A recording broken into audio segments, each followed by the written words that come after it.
Welcome back to my YouTube channel. ठीक है, तो हमने क्या पढ़ा था पहले कि हमने पहले इस वीडियो को अच्छे से हिंदी में बिल्कुल समझा था और हम क्या कर रहे थे, एनसीईआरटी सॉल्यूशंस कर रहे थे। क्यों कर रहे थे? क्योंकि वो बहुत ज़्यादा इम्पोर्टेंट होते हैं हमारे लिए। ठीक है, तो हम लोग ने अपने फर्स्ट से 8 तक जितने भी क्वेश्चंस थे वो हमने अपनी फ़र्स्ट पार्ट की इस वीडियो में कंप्लीट कर लिए थे। अब हम यहाँ से नाइन्थ क्वेश्चन से अपने सेकेंड पार्ट को स्टार्ट करेंगे। ठीक है, आई होप जो मैंने फ़र्स्ट पार्ट डाला था वो आपने देखा होगा, आपको समझ में भी आया होगा। ठीक है, तो अब हम सेकेंड पार्ट करते हैं। ठीक है, उससे पहले मैं आपको बता दूं, अगर आप मेरे चैनल पे न्यू हो तो मेरे चैनल सब्सक्राइब ज़रूर करना। ठीक है, और नोटिफिकेशन बेल को ज़रूर दबाना ताकि आपके पास जब भी मैं वीडियो कोई न्यू अपलोड करूँ तो आपके पास नोटिफिकेशन पहुंच जाए। ठीक है, क्योंकि वीडियोस बहुत यूज़फुल होती हैं आपके लिए भी। ठीक है, क्योंकि बोर्ड्स होता है 12th में और सबको अच्छे मार्क्स गेन करने होते हैं, बहुत सब मन लगा के पढ़ाई करते हैं, इसलिए कोई यूज़फुल चीज़ मिस ना हो जाए आपसे। ठीक है, इसलिए ठीक है, तो फटाफट से अगर आपने मेरा यूट्यूब चैनल सब्सक्राइब नहीं किया है तो आप कर लो। ठीक है, मेरी वीडियो को लाइक करना, मुझे रिस्पॉन्स करना, मुझे कमेंट सेशन में बताना आया समझ या नहीं। ठीक है, तो हम without wasting any time let start the 9th question. तो 9th क्वेश्चन पढ़ते हैं। ठीक है, कॉन्सेप्ट को इतना क्लियर रखो कि अगर हम लोग जैसे ही क्वेश्चन पढ़ रहे हैं ना वैसे ही उसका डायग्राम, उसका मतलब हमारे माइंड में मेकअप होना चाहिए और मतलब कि हमें बिल्कुल समझ आना चाहिए कि क्या चीज़ हमसे पूछ रहे हैं और क्या चीज़ हमें यूज़ करके फार्मूला लगा के वो चीज़ कैसे लानी है। ठीक है, कॉन्सेप्ट को इतना क्लियर बनाओ, जब तक इतना क्लियर नहीं होता है तब तक उसको बार बार पढ़ो, अच्छे से समझो। ठीक है, तो हम लोग पढ़ते हैं। देखो, the resistance of conductivity cell contain इतना KCl solution at 298 Kelvin is 500 ohms। ठीक है, what is cell constant? cell constant मतलब ये if conductivity of 0.001 m KCl solution at 298 Kelvin is 0.146 into 10⁻³ Simon. हमको पता चल रहा होगा कि हमने क्वेश्चन को रीड किया है और इसका जो पूछ रहा है क्वेश्चन क्या हमसे, वो क्या पूछ रहा है कि हमें सेल कांस्टेंट बताना है अगर उसकी कंडक्टिविटी जो है वो इतनी है और उसका जो कंसंट्रेशन है वो इतना है और वो भी टेम्परेचर कितना है 298 टेम्परेचर है, तो हमें उसकी सेल कंडक्टिविटी बतानी है। अगर हम अच्छे से देखें तो इसमें ना दो पार्ट नहीं है, फिलहाल एक ही पार्ट है, बट हमें अच्छे से समझना है। और रेजिस्टेंस हमें दिया हुआ है, मतलब इतनी कॉन्सेंट्रेशन है, इतना टेम्परेचर है, उस पर जो हमारे जो रेजिस्टेंस है वो कितना है 500। ठीक है, 1500 ओम्स। ठीक है, ये हमारा रेजिस्टेंस गिवन है, ये हमारी क्या है कंडक्टिविटी है, ये हमारी कॉन्सेंट्रेशन है और हमें फाइंड क्या करना है, सेल कांस्टेंट फाइंड करना है। ठीक है, तो सेल कांस्टेंट का फार्मूला पढ़ा था हमने, कंडक्टिविटी ऑफ कंडक्टेंस को किससे रिप्रेजेंट करते थे, जी से रिप्रेजेंट करते थे। और ये क्या होता था, रेजिस्टेंस का इन्वर्स। याद आ रहा है? अगर वीडियोस को अच्छे से देखा होगा तो याद ही आ रहा होगा, क्योंकि मैंने बहुत अच्छे से एक्सप्लेन किया, हिंदी में एक्सप्लेन किया है बिल्कुल। ठीक है, तो G = 1/R होता है, 1/ रेजिस्टेंस, ये इन्वर्सली होता है। कंडक्टिविटी हमें पता है, रेजिस्टेंस हमें पता है, तो हम क्या निकाल नहीं सकते हैं सेल कांस्टेंट? बिल्कुल निकाल सकते हैं। कंडक्टिविटी रखेंगे यानी कि K/G, और G को हम क्या G की वैल्यू अब हमारे पास है नहीं। अब बहुत लोग सोच रहे होंगे कि पहले हम 1/R रखें फिर R से उसकी G की वैल्यू निकालें। नहीं, इतना लंबा कैलकुलेशन मत करो, क्योंकि उसमें देखो बहुत टाइम भी लगेगा और गड़बड़ हो गई तो फिर आंसर आना मुश्किल है। सिंपल सा G को अगर आपको पता है कि G को 1/R लिखते हैं, अगर आपको याद है तो आप डायरेक्टली 1/R लगा दो। इन्वर्सली होके क्या आएगा, R ऊपर चला जाएगा। देखो यहाँ पे कितना इजी हो जाएगा अगर वहाँ पे सॉल्व नहीं करेंगे। इन्वर्सली होके क्या R ऊपर चला जाएगा, इसको मल्टीप्लाई करेंगे तो conductive into resistant, directly multiply कर दो, सेल कांस्टेंट आ जाएगा हमारे पास 0.218 सेंटीमीटर इन्वर्स। ठीक है, कितना इजीली आ गया। अगर हम G को अगर यहाँ पे 1/R रख के यहाँ पे R की वैल्यू रखते जो हमारी गिवन है तो उससे थोड़ा टाइम भी लगता। ठीक है, बट फिलहाल कुछ नहीं होता उससे। ठीक है, सेम चीज़ वही है, वहाँ पे यहाँ पे भी अगर हम 500 इतना लिखते, ये भी ऊपर चला जाता और मल्टीप्लाई हो जाता कंडक्टिविटी के साथ, ठीक है। बट हमें अगर हमें जी नहीं पता होता कि 1/r लिखते हैं, तो हमारे पास हम यही सोच रह जाते कि जी कहाँ है, जी कहाँ है, जी को कैसे फाइंड करें, ठीक है। इसलिए छोटी छोटी बातों को ध्यान में रखना बहुत ज़रूरी है न्यूमेरिकल्स के लिए। Okay, I hope I made my self clear to you, ठीक है। मुझे कमेंट सेक्शन में बताओ ये वाला क्वेश्चन समझ आया या नहीं, ठीक है। ओहो, अब 10th क्वेश्चन करेंगे। 10th क्वेश्चन को देखने से पहले बच्चों घबरा मत जाना, कुछ भी नहीं है। हाँ, ये बहुत लंबा लेंथी क्वेश्चन है, बट हाँ इजी है। अगर एक पार्ट कर लिया तो इसके जो बाकी ये जो टेबल्स गिवन हुए हैं, कंसंट्रेशन और इसका वो गिवन है, वो आप ईजिली कर लोगे, ठीक है। फिर इसमें ग्राफिकल रिप्रेजेंटेशन बहुत ज़रूरी है, ठीक है। ग्राफिकल रिप्रेजेंटेशन जब मैं अपनी लेक्चर ले रही थी तो भी मैंने बताया था कि बहुत ज़्यादा इंपॉर्टेंट है ग्राफिकल रिप्रेजेंटेशन। कुछ भी हो जाए उसको छोड़ना नहीं है, ठीक है। तो उसी का यूज़ करते हैं। तो सबसे पहले क्वेश्चन पढ़ते हैं। The conductivity of sodium chloride at 298 Kelvin has been determined at different concentrations and the result are given below, ठीक है। तो देखो कंडक्टिविटी है जो सोडियम क्लोराइड की इतने टेम्परेचर पे जब उन्होंने बार बार देखी तो उनकी जो डिफरेंट कॉन्सेंट्रेशन में डिफरेंट अमाउंट की कंडक्टिविटी आ रही थी। मतलब इतने कॉन्सेंट्रेशन पे इतनी कंडक्टिविटी, इतने पे इतनी, इतने पे इतनी, इतने पे इतनी, किसके सोल्यूशन पे? सोडियम क्लोराइड के। और टेम्परेचर क्या था उनका? 298 केल्विन का, ठीक है। तो उन्होंने अब हमें बताया कि इतने कॉन्सेंट्रेशन वेरीज हुआ और इतनी कंडक्टिविटी भी वेरीज हुई, ठीक है। तो हमें पता क्या करना है, calculate cap M for all. इसको कैप एम की जगह अगर हम लैम्डा एम बोले तो वो भी बोल सकते हैं, कोई ज़रूरी नहीं कैप एम ही बोले, लैम्डा एम भी बोल सकते हैं। For all concentrations and draw a plot between ये, find the value of this, ठीक है। तो ये देखो जब मैं अपनी लेक्चर्स ले रही थी तो मैंने वेरीज ऑफ बताया था, मतलब ये lambda M and concentration root के बीच में बताया था वेरीज। जब हमारे पास दो इलेक्ट्रोड होंगे, एक वीक होगा और एक स्ट्रॉन्ग होगा, तो उसका ऐसे बनेगा करके, ऐसे करके बताया था मैंने। CH3COOH का फार्मूला लेके यूज़ करके मैंने बहुत अच्छे से एक्सप्लेन किया था उसको। बस वही चीज़ हम वहाँ वैसे यूज़ करके हमें मैप बनाना है। मैप बनाने के बाद हमें कैप एम नॉट की वैल्यू फाइंड करनी है। और फिर हम सबसे पहले देखो हम इसमें 3 चीज़ें करनी है। हमें क्या क्या फाइंड करना है? देखो हमें लैम्डा एम फाइंड करना है, ठीक है। फिर हमें ग्राफिकल रिप्रेजेंटेशन करना है। फिर उसके बाद हमें एम नॉट की भी वैल्यू फाइंड करनी है, ठीक है। तो ज़्यादा पैनिक मत होना इस क्वेश्चन को लेके, घबरा मत जाना कि अरे मैं कैसे करूँगा या कैसे करूँगी।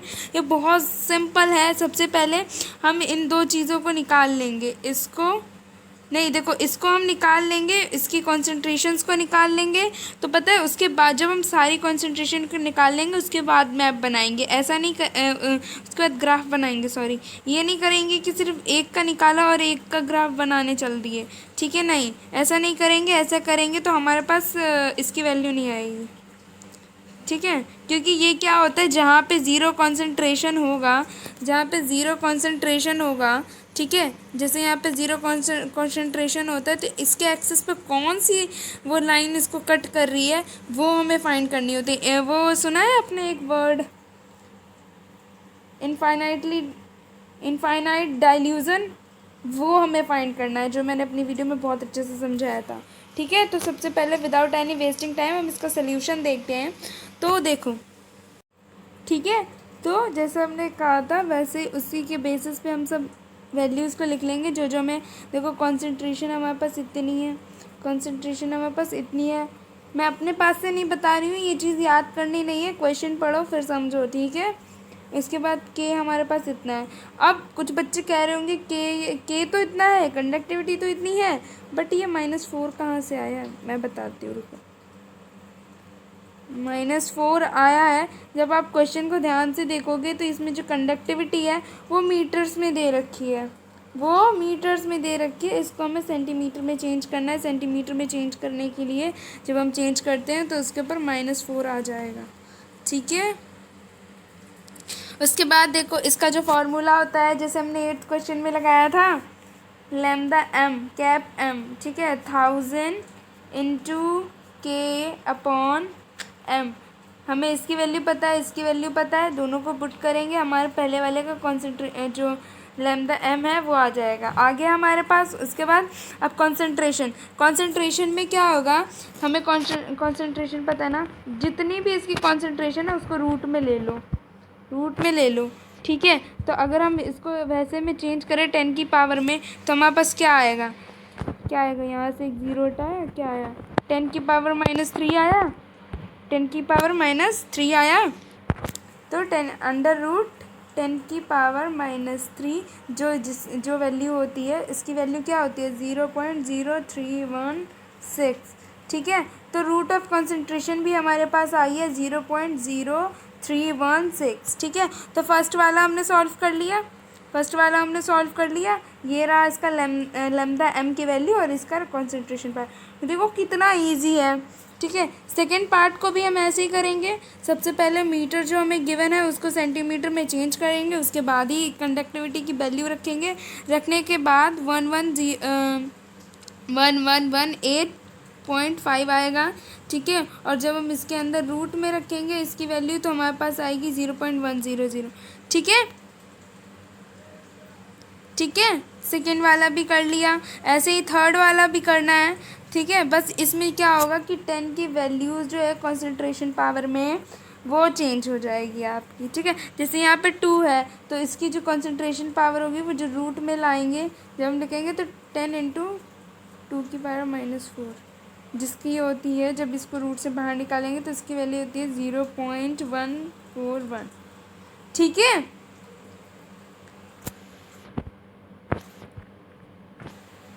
ठीक है। ऐसे ये वाला थर्ड भी कर लिया, ऐसे फोर्थ भी करना है, फिफ्थ भी कर लिया, ऐसे ही सारे करने हैं, ठीक है।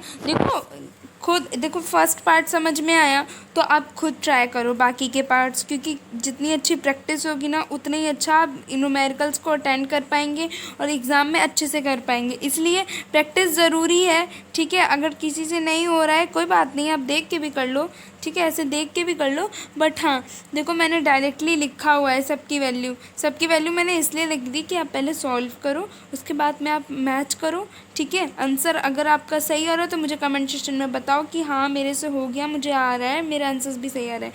अगर कहीं कोई गलती हो गई है, माइन्यूट मिस्टेक हो गई है, सिली मिस्टेक्स हो गई हैं कैलकुलेशन में, किसी चीज़ में, तो भी मुझे कमेंट सेक्शन में बताओ कि मैम मेरा आंसर नहीं आ रहा है, ये प्रॉब्लम आ रही है मुझे, ठीक है। मैं वहीं पर बताऊँगी आपको, ठीक है। उसके बाद अब रही ग्राफ की बारी। अब हमने 5 बना लिए, तो हमें ग्राफ किसके बीच में बनाना है, लैम्डा एन और रूट कॉन्सेंट्रेशन के बीच में, ठीक है। इसके बीच में हमने रखा, तो हमें वैल्यूज़ देखनी है कहाँ से स्टार्ट करनी है। सबसे पहले वैल्यूज़ 106 है और इसकी वैल्यू क्योंकि 0 से ही स्टार्ट है तो 0 से ही स्टार्ट करनी है।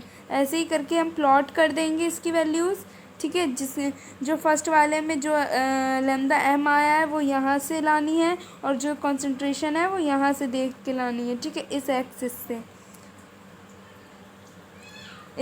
से, ठीक है। ये पांचों प्लॉट्स हमने कर दी, पांचों प्लॉट कर दी कि नहीं कर दी ना। हाँ देखो यहाँ से ये हो गया, ये हो गया, ये हो गया, ये हो गया। अब हमने इसको मैच कर दिया, मिला दिया, ठीक है। ये हमारा ग्राफिकल रिप्रेजेंटेशन भी बन गया। आई होप ये जो 10th वाला क्वेश्चन है ये आपको बिल्कुल बहुत अच्छे से समझ में आया होगा। मुझे कमेंट सेक्शन में बताना, ठीक है। और बाकी जितने भी पार्ट्स हैं वो आप खुद करना, ठीक है, क्योंकि खुद करोगे वो आपके लिए ज़्यादा अच्छा होगा, ज़्यादा अच्छी प्रैक्टिस होगी आपकी। और आप आंसर्स चाहें यहाँ से मैच कर लेना, ठीक है। मुझे कमेंट सेक्शन में बताना आया समझ या नहीं, ठीक है। अगर ग्राफिकल रिप्रेजेंटेशन में कोई गड़बड़ी हो तो भी मुझे बताना, या फिर गड़बड़ी नहीं सॉरी, अगर आपको कुछ समझ नहीं आ रहा हो ग्राफिकल रिप्रेजेंटेशन में तो भी बताना, क्योंकि बहुत ज़्यादा इम्पॉर्टेंट है, ओके।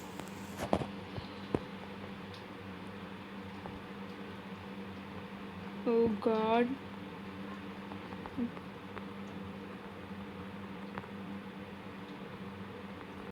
नाउ हमने 10th क्वेश्चन कर लिया, ग्राफिकल रिप्रेजेंटेशन भी कर लिया, अच्छे से हमें समझ में भी आया है, ठीक है। आई होप समझ में आया होगा क्योंकि वो देखने में बड़ा लग रहा था, बट सीरियसली उसका 1 पार्ट किया हम लोग ने अच्छे से, पर वो बड़ा नहीं था, ठीक है। नाउ 11th क्वेश्चन करते हैं।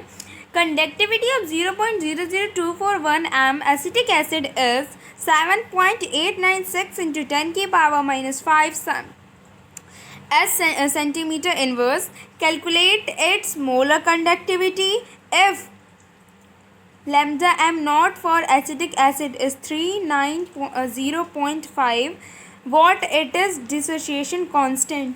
ठीक है, तो इस क्वेश्चन को हम अगर देखें तो इसमें पता है दो पार्ट्स बन रहे हैं. जब हमारे पास कंडक्टिविटी दी है एसिटिक एसिड की, ठीक है, वो इतनी दी है तो हमें क्या निकालना है, मोलर कंडक्टिविटी निकालना है. ठीक है, अगर इफ जब हमें ये बताया गया है कि लैम्डा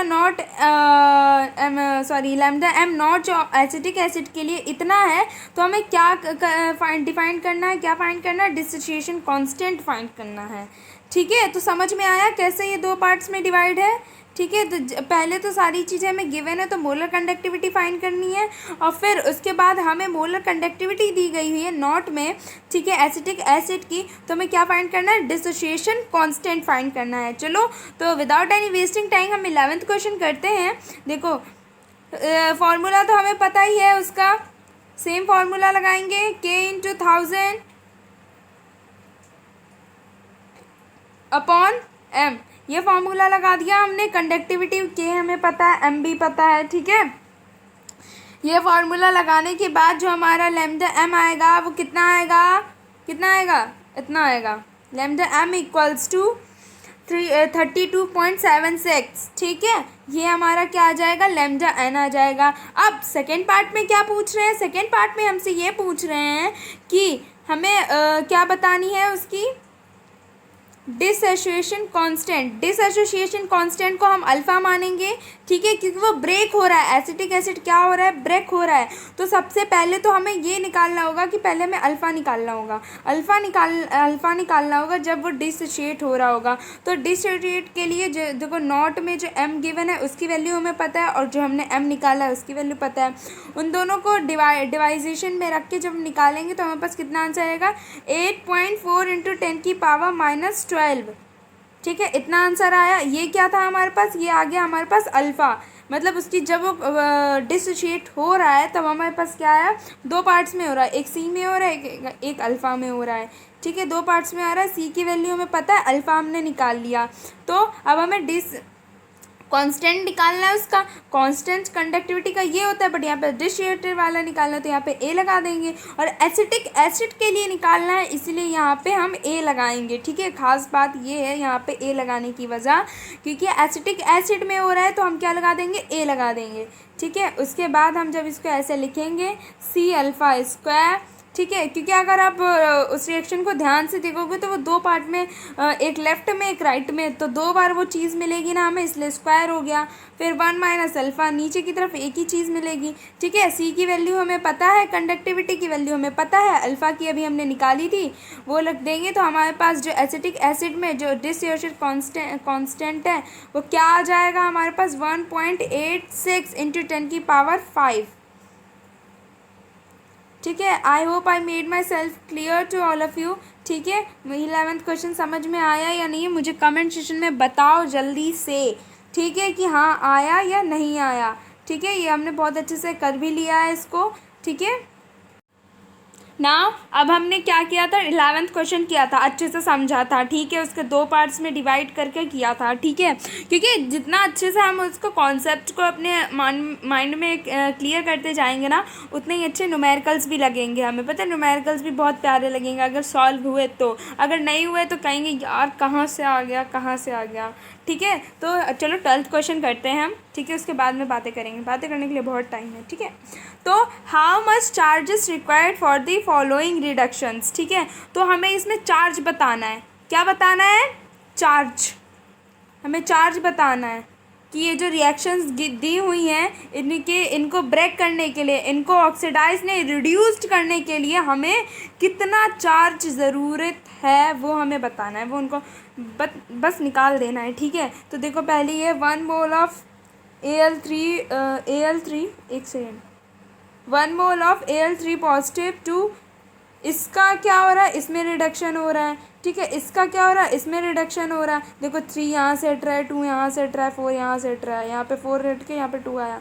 MO2 का क्या हो रहा है, यहाँ पे हो रहा है। ठीक है, अब हम इसको जल्दी से समझते हैं कि ये इसमें कैसे लाएंगे, हम चार्ज की वैल्यू कैसे निकालेंगे।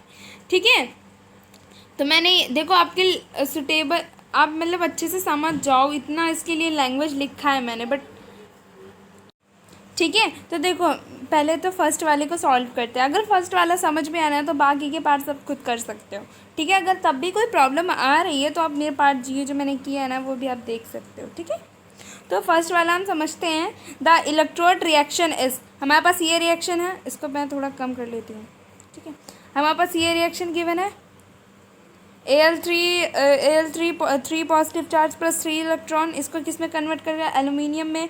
सोचो मतलब कितने यहाँ पे चार्जेस हमें मिल रहे हैं, 3 मिल रहे हैं, 3 चार्ज मिल रहा है, 3 पॉजिटिव चार्ज मिल रहा है हमें। अब इनको हटाने के लिए हमारे पास कितने इलेक्ट्रॉन्स की ज़रूरत है, 3 इलेक्ट्रॉन्स की ज़रूरत है। 3 इलेक्ट्रॉन्स की ज़रूरत है, वो तो हमें देख के ही पता चल रहा है कि 3 इलेक्ट्रॉन्स की ज़रूरत है। तो quality of charge required for molecules of 1 mole of aluminium 3 positive क्या होगा, 3F। क्योंकि चार्ज को हम इसमें किस भाषा में लिखते हैं, फराडे में लिखते हैं। फराडे की हमें वो भी पता है, फराडे में लिखते हैं। 3 फराडे यहाँ पे हो गया। अब 3 को इससे मल्टीप्लाई कर दो, जस्ट सिंपल हमारा आंसर आ गया। कितना आएगा हमारा आंसर, 289,500 पर कुलाम, सॉरी पर नहीं होगा, कुलाम है ओनली। ठीक है, तो आई hope I made my self clear. First वाला पार्ट समझ में आया होगा। देखो हमारे पास ये रिएक्शन 3 पॉजिटिव चार्ज इसके पास थे, इसने 3 इलेक्ट्रॉन का और यूज़ किया और फिर ये किस में कन्वर्ट हो गया, एल्युमिनियम में कन्वर्ट हो गया।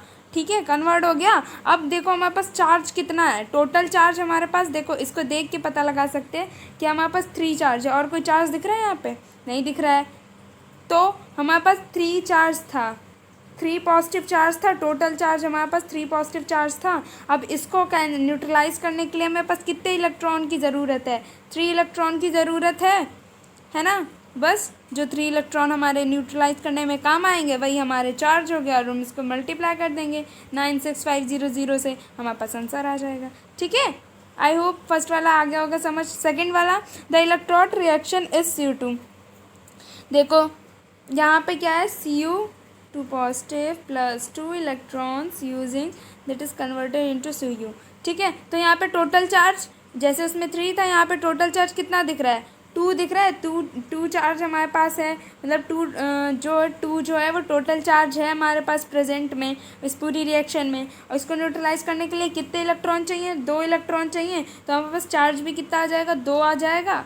तो 2 को मल्टीप्लाई कर दो 96500 से, 2 फराडे होगा, 2 फराडे होगा, बस 2 फराडे होगा। फराडे की क्या होती है, 96500 होती है। हमारा आंसर आ जाएगा 193000 गुलाम। ठीक है, ऐसे ही इसमें देखो, इसमें भी देखो Mn 7 positive plus 5 electrons gets Mn2 positive. तो देखो यहाँ पे कितने इलेक्ट्रॉन है, कुछ बच्चे कहेंगे कि 7 हैं, नहीं 7 नहीं है। कि 7 कैसे नहीं है, क्योंकि ये इधर भी है चार्ज और इधर भी प्रेजेंट है, इस साइड भी तो 2 प्रेजेंट है। ठीक है, तो हमारे पास टोटल चार्ज हम कैसे निकालेंगे, जो लेफ्ट साइड वाले से उसको माइनस कर देंगे, 2 माइनस करेंगे, हमारे पास कितना आएगा, 5 आएगा। और 5 इलेक्ट्रॉन है, 5 पॉजिटिव चार्ज हमारे पास आया, 5 पॉजिटिव चार्ज आया हमारे पास। उसको क्या करेंगे, इसको न्यूट्रलाइज करने के लिए 5 इलेक्ट्रॉन चाहिए, तो 5 फराडे होगा, 5 से मल्टीप्लाई कर दो, 4825000 गुलाम आ जाए। ठीक है, तो बच्चों देखो पहले आप ध्यान से देखो, पहले आप ऊपर वाली इक्वेशन को देखो कि इधर कोई भी चार्ज प्रेजेंट नहीं था, इस वजह से टोटल चार्ज हमारा जो इधर जो रिएक्टेंट्स थे सिर्फ उनकी तरफ देख रहे थे, तो हमारे पास टोटल चार्ज कितना आ रहा था, 3 आ रहा था, 2 आ रहा था। ठीक है, बट इस रिएक्शन को ध्यान से देखो, इसको ध्यान से देखो, तो इसमें क्या है हमारे पास, देखो मैं यहाँ पे लिख देती हूँ, इसमें जो है N7 positive plus 5 electron gives Mn2 positive. ठीक है, तो ये लेफ्ट राइट है ना। ठीक है, इसको माइनस करेंगे क्योंकि इन ये दोनों अगर ये एक ही 4 साइड प्रेजेंट होते तो हम इनको क्या कर देते, मल्टीप्लाई कर देते। ठीक है, बट ये मल्टीप्लाई नहीं होंगे। ठीक है, इसलिए हमारे पास क्या आएगा, 5 आएगा 5 इलेक्ट्रॉन्स, हमारा आंसर भी आ जाएगा। आई होप ये 11th क्वेश्चन, ये कौन सा क्वेश्चन था, 12th था ना। हाँ 12th क्वेश्चन ईजिली समझ में आएगा। मुझे कमेंट सेक्शन में बताओ कि हाँ आया बहुत अच्छे से समझ में। ठीक है, अच्छा लग रहा है, मज़ा आ रहा है तो लिखो एक बार कि हाँ मज़ा आ रहा है, अच्छा लग रहा है। ठीक है, अब 13th क्वेश्चन करते हैं। 11th 12th हो गया, अच्छे से कर लिया हमने। ठीक है, समझ भी लिया। ठीक है, तो अब 13th क्वेश्चन करते हैं। How much electricity in terms of Faraday is required to produce 20 gram of Ca from molten CaCl2, 40 gram of Al from molten Al2O3। देखो क्वेश्चन क्या कह रहा है, क्वेश्चन हमसे ये कह रहा है कि कितनी इलेक्ट्रिसिटी हमें प्रोड्यूस करनी पड़ेगी, बनानी पड़ेगी इन टर्म्स ऑफ फैराडे, कूलम्ब्स नहीं फैराडे। ठीक है, एम्पियर नहीं फैराडे। ठीक है, करंट की क्या होती है, एम्पियर होती है ना, हाँ एम्पियर ही होती है। तो how much electricity in terms of Faraday, हमें फैराडे में बताने की कितनी इलेक्ट्रिसिटी जो है वो हमें प्रोड्यूस करनी पड़ेगी फैराडे के टर्म्स में, ताकि हम जो 20 ग्राम, ये सोल्यूशन हमारे पास गिवन है, इससे हम क्या कर सके, Ca निकाल सके, इसकी जो Ca को अलग कर सके। 20 ग्राम का Ca हमें गिवन है, उससे हम अलग कर सके। सेकेंड वाले पार्ट में भी ऐसा ही है। तो देखो मैंने इसको कितनी अच्छे से एक्सप्लेन किया है। ये देखो हमारे पास इक्वेशन है। ठीक है, तो यहाँ से दो इलेक्ट्रॉन, टोटल चार्ज 2 है, 2 आ रहा है हमारे पास टोटल चार्ज। ठीक है, तो 2F इसका वो हो जाएगा, और इसका एटॉमिक CU का देखें अगर, CU सॉरी CA है, CU है, CA का एटॉमिक मास देखें तो 40 होता है। ठीक है, 40 होता है। अब सोचो आपकी 40, जब 40 ग्राम का, जब ये 40 ग्राम ऑफ CaCl है तो उसके लिए हमें 2F लग रहा है। तो 40, और जब हमें कितना पूछा जा रहा है, 20 पूछा जा रहा है। तो आप दिमाग लगाओ, 40 को अगर हम हाफ़ करें तो हमारे पास क्या आएगा, 20 आता है। तो सोच लो 2 को अगर हम क्या करेंगे तो हमारे पास 1 ही आएगा, 1 आएगा नहीं आएगा, 1 ही हमारे पास आएगा। तो 20 ग्राम ऑफ CaCl2 को बनाने के लिए कितना चार्ज ज़रूरत पड़ेगा, 1F चार्ज हमें ज़रूरत पड़ेगा।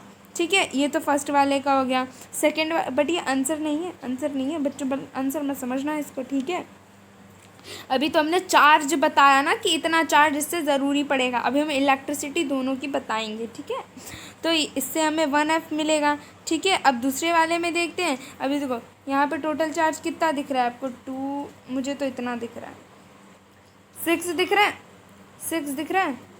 तो क्या हो जाएगा यहाँ पे, 6F हो जाएगा, 6F हो जाएगा, 2 × 3 करेंगे 6F हो जाएगा। और यहाँ पे देखो Al, और देखो Al का एटॉमिक मास 27 होता है, और यहाँ पे 2 गिवन है, तो क्या हो जाएगा 27, 2 × 27। ठीक है, ये इतना हो जाएगा। तो देखो इसका जो टोटल 54 हुआ, इसका हम करेंगे तो 54 होगा हमारे पास। तो अगर देखो 2 प्रोड्यूस 54 ग्राम ऑफ Al, अगर हमें 54 ग्राम ऑफ Al हमें बनाना हो तो हमारे पास 6 इलेक्ट्रॉन्स की ज़रूरत पड़ेगी हमें। ठीक है, 6 इलेक्ट्रॉन्स की ज़रूरत पड़ेगी। बट हमें कितना का बनाना है, हमें क्या कितने का बनाना है, हमें सिर्फ कितने का बनाना है, हमें सिर्फ 40 ग्राम का बनाना है। 40 ग्राम का ही तो बनाना है, देखो क्वेश्चन में 40 ग्राम का ही बनाना है हमें। तो 40 ग्राम का बनाना है, तो क्या हो जाएगा इसमें, सिंपली कुछ नहीं करेंगे, 40/54, और कितने इलेक्ट्रॉन, 6, बस इसको करके 4.44F। ठीक है, तो ये इसका आंसर ये आ गया। सॉरी बच्चों, वो वाला आंसर ही था, ये 1 इसका आंसर आ गया था। ठीक है, थोड़ा अगले क्वेश्चन वाला सिचुएशन हो गया था मुझसे।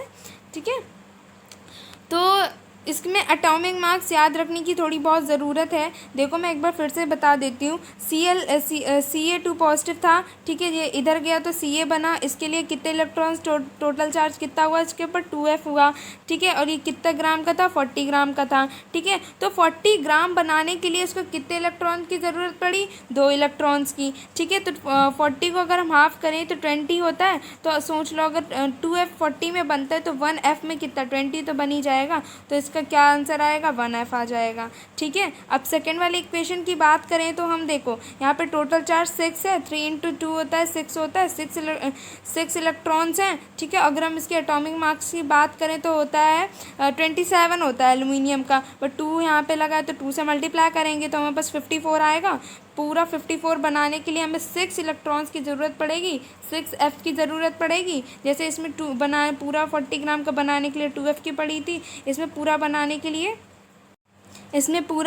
के लिए 6 इलेक्ट्रॉन्स की ज़रूरत पड़ेगी। ठीक है, हमें पूरा नहीं बनाना। हमें क्वेश्चन में कितना पूछा गया है, सिर्फ 40 ग्राम पूछा गया है कि 40 ग्राम में आप कैसे बनाओगे।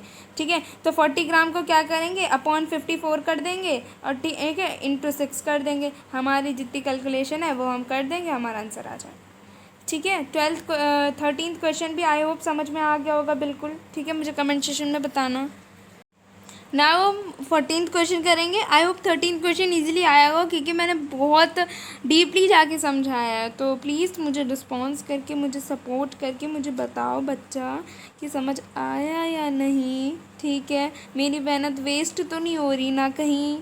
ठीक है, तो 14th वाला, how much electricity is required in Coulomb's for the oxidation of 1 mole of. देखो जो हमने 13th क्वेश्चन किया था ना, उसका जस्ट अपोजिट ये क्वेश्चन है। उसमें क्या पूछ रहा था, रिड्यूस्ड पूछ रहा था, और किस में पूछ रहा था, फैराडे में पूछ रहा था। अब इसमें क्या है, इसमें क्या पूछ रहा है, इसमें ऑक्सीडेशन पूछ रहा है, और किसके टर्म्स में पूछ रहा है, कूलम्स के टर्म्स में। बाकी एज इट इज़ 13 क्वेश्चन की तरह ही है। ठीक है, उसमें क्या था, रिडक्शन था, यहाँ पे ऑक्सीडेशन है। वहाँ पे क्या पूछ रहा था, फैराडे में, यहाँ कूलम्स में पूछ रहा है। ठीक है, और ये हमें इतना गिवन हुआ है। ठीक है,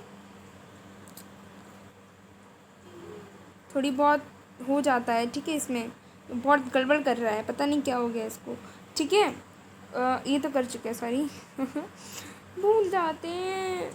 ठीक है, तो 1 मोल ऑफ H2O2 इतने में उसका क्या हो रहा है, H2O है, उसका जो ऑक्सीडेशन हो रहा है वो O2 में हो रहा है पहली इक्वेशन में, और जो Fe है उसका ऑक्सीडेशन जो हो रहा है वो हो रहा है Fe2O3 में।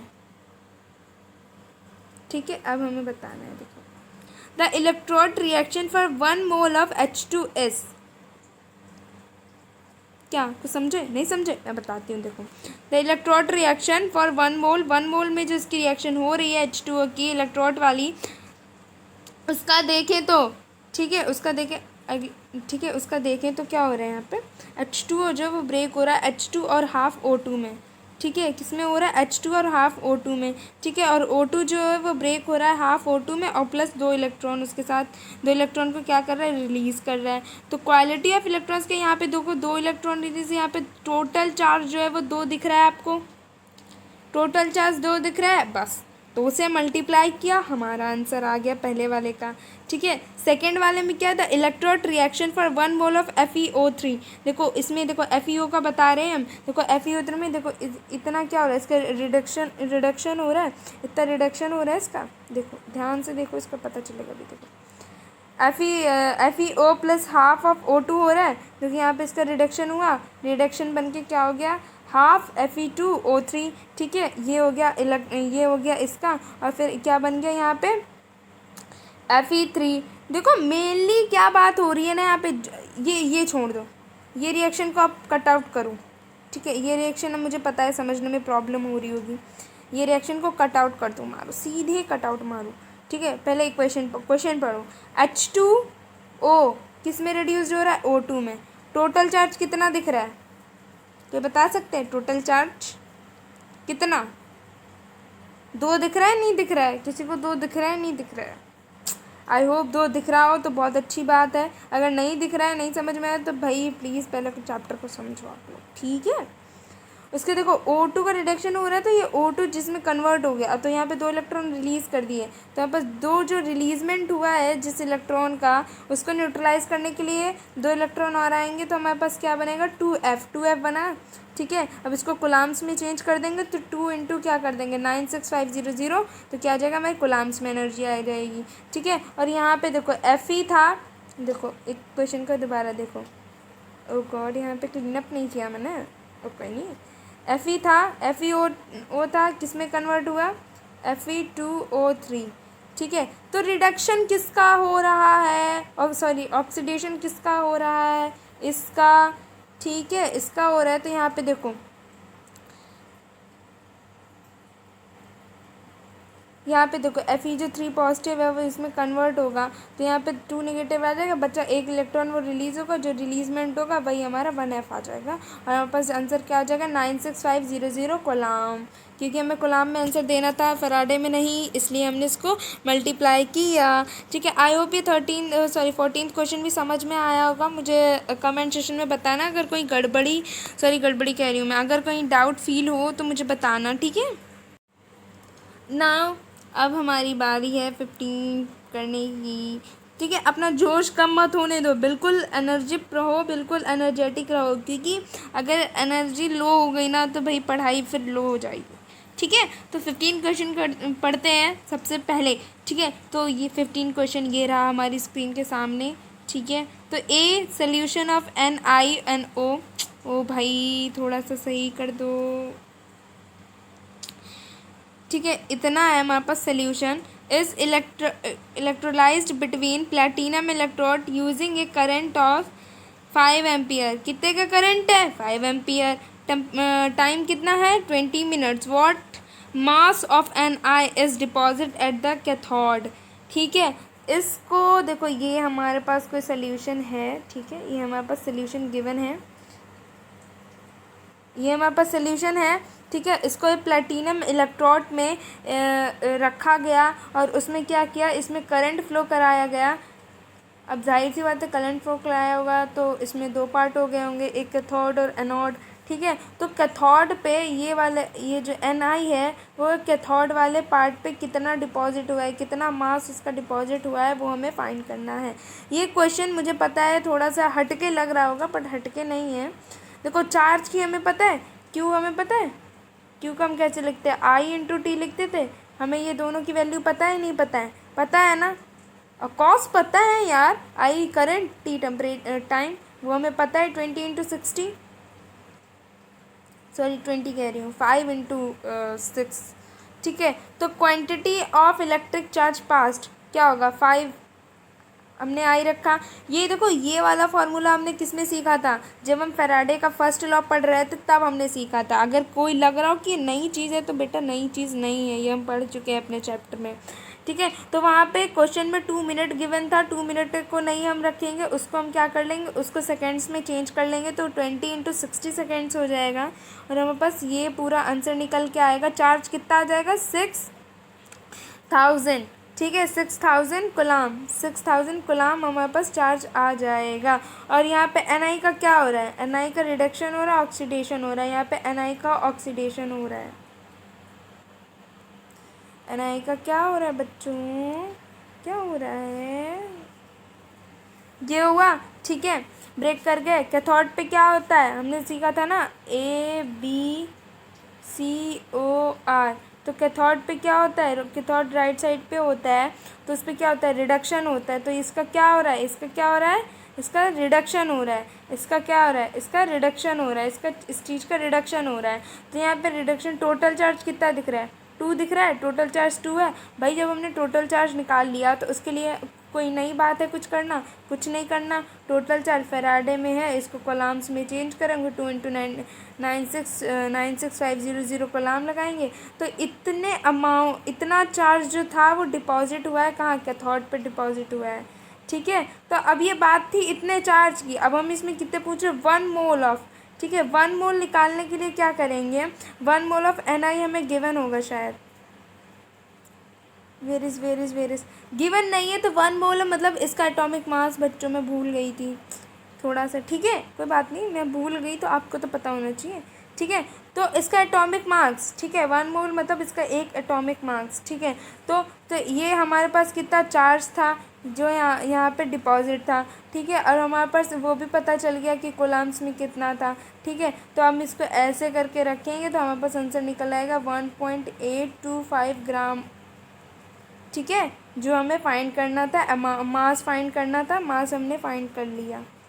मास क्या कर लिया, फाइंड कर लिया। आई होप ये 15 क्वेश्चन समझ में आया होगा। इस बेस्ड पे ये क्वेश्चन था, इस फॉर्मूले पे बेस्ड पे था और थोड़ा सा और दिमाग लगाना था अपने पास से। यहाँ पे कुछ बच्चे यहीं पे करके छोड़ देंगे, बच्चों गलत हो जाएगा, आपने खुद देखा ना, आगे पार्ट है।